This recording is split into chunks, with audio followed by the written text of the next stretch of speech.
Office of Buildings and Codes and what they could be facing since taking control over the Spring Valley Building Department earlier this week. News 12's Diane Caruso shows us now.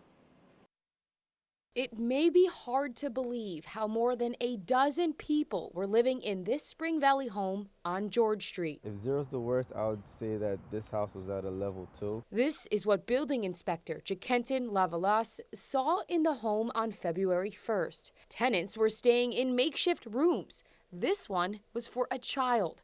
Electrical hazards, no smoke or carbon monoxide detectors.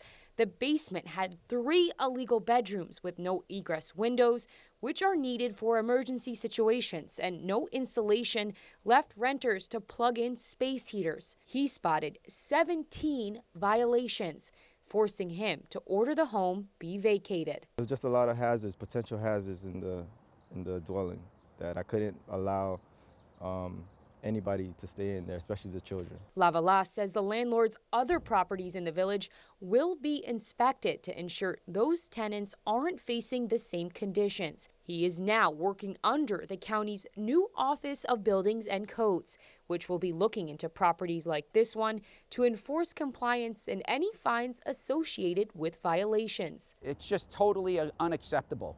No one should live in these conditions. The director, Ed Markunis, says they've done about 20 inspections out of the backlogged 800 since they stepped in to take over Spring Valley's building department on Monday. This is what he says is most concerning so far. I would say the violations in regards to fire and the health, safety, and welfare of children. You know, because when we go back to the Evergreen fire and the loss of life of one of our hero firefighters, and the resident that was there, we don't want that to happen to anyone. No charges have yet been filed by Buildings and Codes against the homeowner, who has not returned our calls for comment. In Spring Valley, Diane Caruso, News 12.